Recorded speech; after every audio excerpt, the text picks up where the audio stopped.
जी। जी पाजी सत श्री अकाल। सत श्री अकाल, क्या हाल चाल है? जी ठीक ठाक। और जी आप सचिवाला जी, ऑनलाइन हैं इस बहुत टाइम? टाइम से। अच्छा, ऑनलाइन आ गए, बढ़िया हो गया। चलो, जी जी जी प्लीज।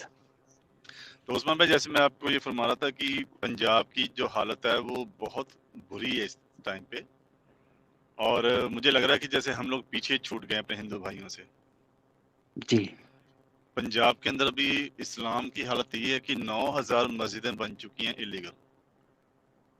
अरे तेरी और 9,000। वहां पे, हाँ, वहां पे ये हो रहा है कि तुम मुसलमान हो जाओ, पगड़ी मत उतारो सर से। ये मुझे कब पता चला, एक अपना फैन था, उसने मुझे कमेंट किया, उसका नाम था मोहम्मद फैन करके कुछ था। तो मैंने बोला भाई ये मोहम्मद कोई गांव का नाम है क्या? बोला नहीं जी, मेरा नाम मोहम्मद है। मैं, तो पगड़ी तो सरदारों वाली पहनी हुई है, तो तू सरदार है? बोला नहीं, मैं मुसलमान हूँ। तो पगड़ी क्यों पहनी हुई तूने हमारी फिर? हम्म। मैं कैसे पहचानूं तू कौन है? तो ये इतने घुस चुके हैं अंदर। अभी थोड़े टाइम पहले मुझे ये पता चला कि हमारे अकाल तख्त साहब जो है, जो सिखों की सिरमौर संस्था है, उसके जो सिंह साहब यानी हरप्रीत सिंह है, जो जिसे हम कहते सकते हैं कि हमारा सबसे जो बड़ी एक कुर्सी पे बैठे हुए हैं, जी वो पीएचडी कर रहे हैं पटियाला यूनिवर्सिटी के अंदर कुरान और गुरु ग्रंथ साहब महाराज जी के ऊपर कंपैरेटिव स्टडी में। जी और उसके खिलाफ भी एक जंग छेड़ी हुई है, उसका इस्तीफा लेने की कोशिश कर रहे हैं, उसको निकाला जाए वहां से। और पटियाला यूनिवर्सिटी जो है, उसने एक डिपार्टमेंट है रिलीजियस स्टडीज का, जी उसका जो हेड है उसका नाम है डॉक्टर मोहम्मद हबीब। जी आप हैरान हो जाएंगे किस तरीके से वो इस्लामीकरण कर रहा है। उसने कम से कम 10 लोगों को पीएचडी करवा दी है कुरान और गुरु ग्रंथ साहब की कंपैरेटिव स्टडी के ऊपर। और जब उसके मैंने थीसिस निकलवाए, और पहले थीसिस का जो पेजेस थे वो 640 के ऊपर थे। और सचोला जी, उसका जब एनालिसिस करवाया तो पता चला कि उस बंदे ने पूरी की पूरी कुरान आयत करके रखी हुई है गुरु ग्रंथ साहब महाराज के ऊपर।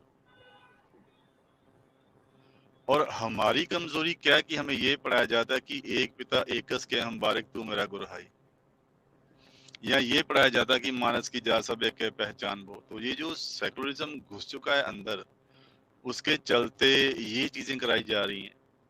और उससे भी ऊपर जो बड़ा नुकसान ये है कि हमारे जहन में ये डाला जा रहा है कि पाकिस्तान और मुस्लिम हमारे भाई हैं, क्योंकि जितने भी फॉरेन में बैठे हुए खालिस्तानी ये जो मूवमेंट चला रहे हैं, ये सब फंडेड बाय आईएसएस हैं। तो ये लोग ये दिमाग में डाल रहे हैं कि हिंदू दुश्मन है और मुसलमान हमारा भाई है। जी। और यहाँ तक कि आप मतलब, इन्होंने ये तक लिख डाला है कि गुरु तेग बहादुर साहब सच्चे पातशाह की जो शहादत हुई है उसमें औरंगजेब का कोई हाथ ही नहीं है। तो ये ये चीजें कैसे इतनी, पॉसिबल है? ये कैसे मैं पॉसिबल है? उस्मान भाई, मैं आपको भेजूंगा, लिखत है मेरे पास।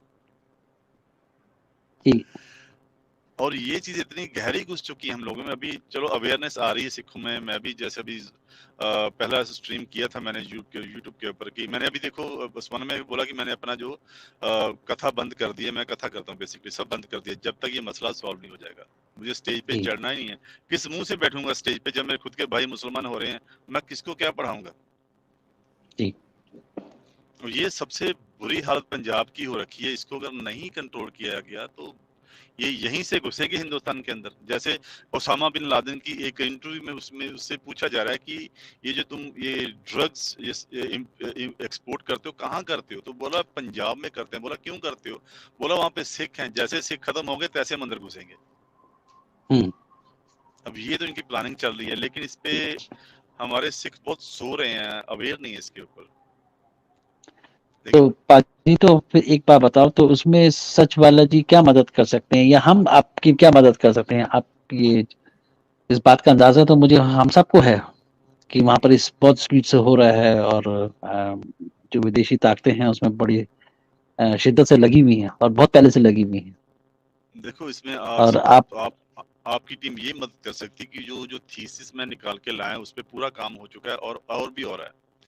जी तो उसमें जो जो झूठ लिखे हैं कुरान के बारे में, जैसे औरत को सबसे हकूक ज्यादा कुरान में दिए गए हैं, जी इंसान को इंसान होने का हक कुरान देती है, जी और ये जो ह्यूमन राइट्स की सबसे पहली आवाज मोहम्मद ने उठाई थी, सही है, समझ रहे? बिल्कुल सही तो है। ये जो जी, जी, तो जी। देखो मैं कहूँगा तो जैसे मैंने आपको सुबह बोला कि सचवाला जी को सुन कर मुझे लग रहा है कि मैं शुरू से कुरान का ये इतना बड़ा स्कॉलर हो चुका हूँ मैं किसी को भी तोड़ सकता जी। हूँ। लेकिन ये लेकिन कुछ जब आप लोग ये बात मेरे साथ आके बताओगे कि नहीं भाई ये झूठ है, क्यों झूठ है? जी, औरत के हकूक नहीं है, जी। तो ये चीज अच्छे से समझ में आएगी सिखों को भी। पाजी इसमें एक प्रॉब्लम है कि सच वाला जी सिर्फ और सिर्फ कुरान पे बात करते हैं और नहीं जो जो बातें नहीं सुनो ना भाई, जो जी बात आप बोल रहे हैं ना बिल्कुल सही है।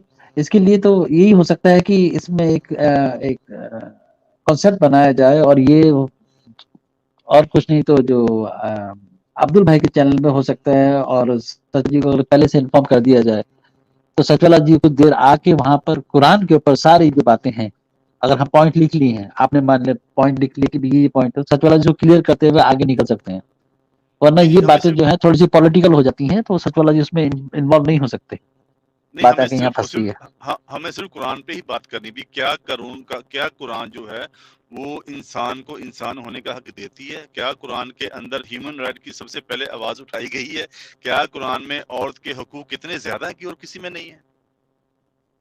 जी, अब ये बात तो जब सचवाला जी जैसे ये पढ़ते हैं वो नशा हो जाता है इनको सुन के। जी, जी, वो वहाँ है सचवाला जी की बातों में नशा तो है। कोई यहाँ जैसे गिरा, हमने कोई बोला, वहां गिरा, कोई कहाँ गिरा। सही हाँ है। जैसे जी, अमेरिका में हमारे पास तो अनलिमिटेड रहता है ना ये इंटरनेट, तो मैं तो रात भर मेरा चलता रहता है। जी।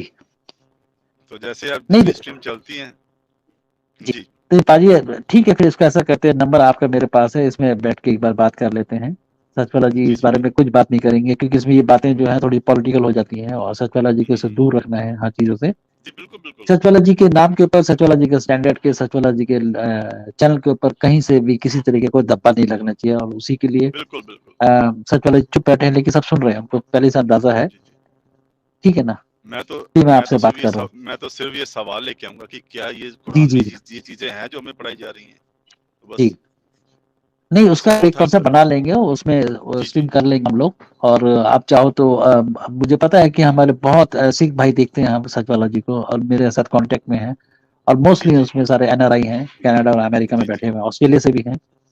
तो उनमें से जो भी इंटरेस्टेड होगा, जो भी उसके उनके एक्सपीरियंस है, जो भी वो देख रहे हैं, समझ रहे हैं, तो उनको एक पूरा ग्रुप बना के हम इसमें स्ट्रीम कर सकते हैं।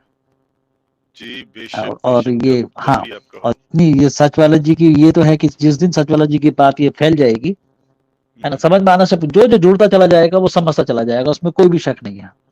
बस हाँ उनको ढूंढना है और जोड़ना है। जिस डिटेल से सचवाला जी समझाते हैं जाहिल को भी समझ आ जाए, इन मोमिनों को क्यों जी, समझ नहीं आ रहा ये नहीं मुझे पता। जी। जी, ठीक है। ठीक है पाजी, मैं आपकी बात समझ के सच वाला जी भी सुन लिए, खाजा भाई सब नोट कर लिए, सच खाजा भाई को पहले ही बोल दिया था कि आप नोट कर लेना पॉइंट को। जी जी जी। तो मैं आपको अभी खाता हूँ और हमारे डी खान साहब बैठे हुए हैं, उनसे बात करते हैं और जी बाकी भाई की बातें शुक्रिया हम बाद में शुक्रिया। बैक से में।